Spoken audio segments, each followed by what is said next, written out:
Yo, what's going on, guys? It's your boy Otaku Heaven coming at you with another episode review of Ajin Episode 2.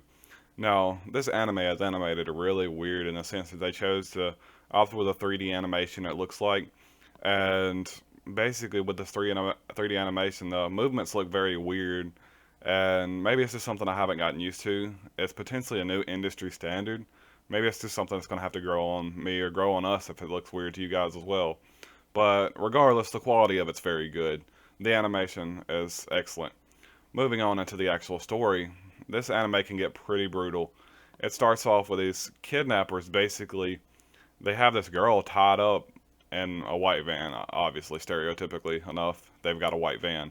But they're running out of gas, so they have to pull into this gas station where you see Kay and Ko basically getting gas, talking about why Ko actually helped Kay. And then the dudes are like looking on their phone. They see the 100 million barrel bounty. They're like, no way, this isn't the Asian, is it? So they follow him around until they can actually catch up to him. They actually almost catch up to him. They're driving with their lights off at this point, and they stop to because Kay has to go to the restroom.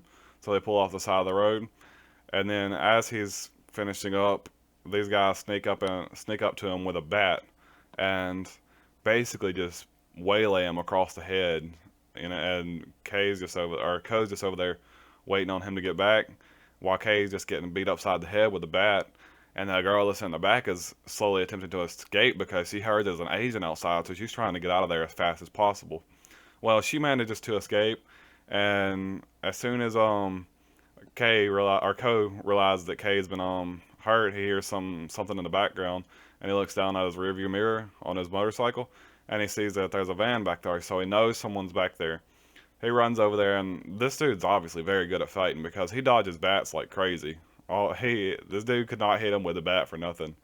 He manages to dodge him on every single swing pretty much until one time he has Kay is actually getting choked out by the other guy after escaping the original chokehold again, to where he wound up on Kay with a full mount. So Ko tries to rescue him where he gets hit with a bat on the arm, and it looked like it might have grazed the side of his head as well.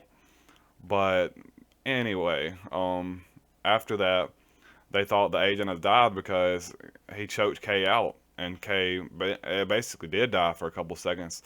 The agents are immortal, but they die for a couple seconds if you manage to kill them. So after Kay regenerated, he used his agent voice yell to scream and pretty much freeze everyone. Now, fortunately enough for him, it didn't freeze Ko for very long. It didn't freeze Ko for very long, so Ko was able to escape with a few more seconds than the other guys. And the girl didn't get frozen, so she actually ran off, and they've escaped on the motorcycle to a certain extent at this point. And the girl has escaped as well, and they notice that the girl is gone, and he's like, "Shit, don't worry about the girl. This guy's worth 100 million. We need to get him. He's not that powerful, and he's worth 100 million, so we can get him right now." So they're running along the road, and they finally start to catch up to him because whatever reason I guess the van is faster than the motorcycle, or just Ko wasn't really driving that fast. But they lost him on a turn and gained a little bit of distance when it was a very sharp turn, easily more takeable, or more easier for a motorcycle to take than a van. So basically, the motorcycle lost him on the turn, and then they eventually wound up catching up to him again. And at this point, they were just trying to knock him off. He's like, just knock him off the bike. I don't care if they die. And so Ko steps on it. He runs through this train area that's about to. You see the handle coming down, so it's very close at this point.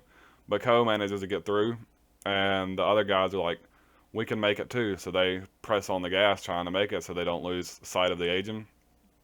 And then basically, what's going to happen is the agent just pops up out of nowhere, and it just grasps this guy by the neck, and he can't move.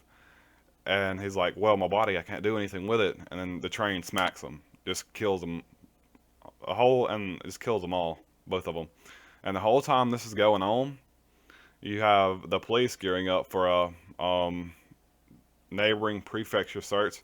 So they're going to cover not only the prefecture that they started in, but all the prefectures surrounding it too, in an attempt to capture this agent. We heard earlier that there are exactly 47 agents known to the people right now with the existence of K. That's what he told Ko, and then Ko's like, why was I the only one that was able to move when he used his agent voice? There's still a lot of things I don't understand about agents, is what he said. And the whole time this is all going on, the police are still preparing that search.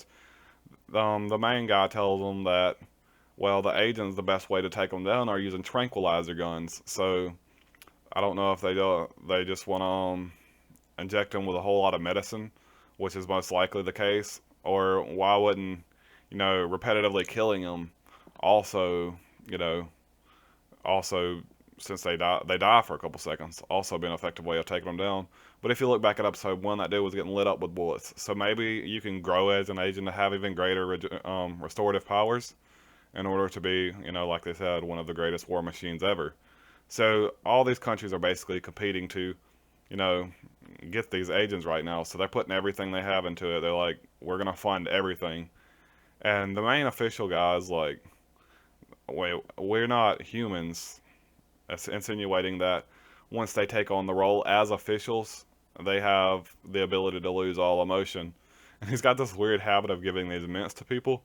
I'm not sure if they're exactly mints like the box says, because he's popping them like crazy. So they could be mints, but it wouldn't make any sense for this guy to carry mints around, and his partner just accepts them whenever she wants to, because it'd be really hard to find two people that are that into mints. But regardless, they're trying to capture this agent. They're doing everything they can. Prefecture-wide searches all around that prefecture and the neighboring prefectures, citywide. They need as much manpower as they can get, but they can guarantee. The police chief asked the guy, "Well, is there anything you're hiding about the agents?" He says, "Well, there's nothing we're hiding, but I can't. Well, we are. No, Christ." He says, "Well, I can't say whether we're not hiding anything, but I can tell you that you know all that you need to know, because that stuff doesn't concern you, and they aren't dangerous." So we got to see a little bit about some of the guys that are actually trying to chase Ko, or just Christ, that trying to chase K. And they're actually some pretty dangerous guys, pretty brutal, willing to just smack him upside of the back of the head with a baseball bat while he's taking a leak, and then chase him to their own demise eventually. But one thing that was interesting to me is towards the end of the episode, you actually get to see the agent standing up on top of a power pole, just repeating some of the things that Kay had already said, like that he needed to go pee and that everyone should just die. Maybe he's growing off of Kay's hate, or Kay's emotions, anything that he needs to do. So the agent could very well, just kill everybody, whether or not Kay wants that or not, because that's something that he wished at one point. It's going to be very interesting to see how the agent actually responds to Kay's wants and desires later on throughout the anime. I'm assuming that as Kay grows, the agent will grow more powerful as well, effectively turning Kay into a war machine. And Ko's basically the scientist. He won't be like a scientist, but he's got the scientific mind frame of it. He wants to figure out exactly what's wrong with his agents. Basically, scientists, what they mainly do is ask questions, and that's what Kay's doing, or Christ, that Ko's doing right now. He's wondering about all these things that are plaguing Kay and what he can learn about agents. So it's going to be very interesting to see the type of things that Ko comes up with, because he is smart, even though he seems more like a juvenile delinquent from what we've seen before.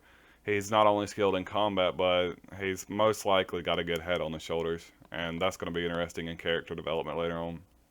But overall, this episode was really good. I really enjoyed some brutal anime, but I'm going to give this episode a 10 out of 10 because I just enjoyed it all the way through. I didn't have anything bad to say about it, except for there was some slow pacing with with the action chasing and all. But other than that, I really enjoyed it. It introduced some new characters.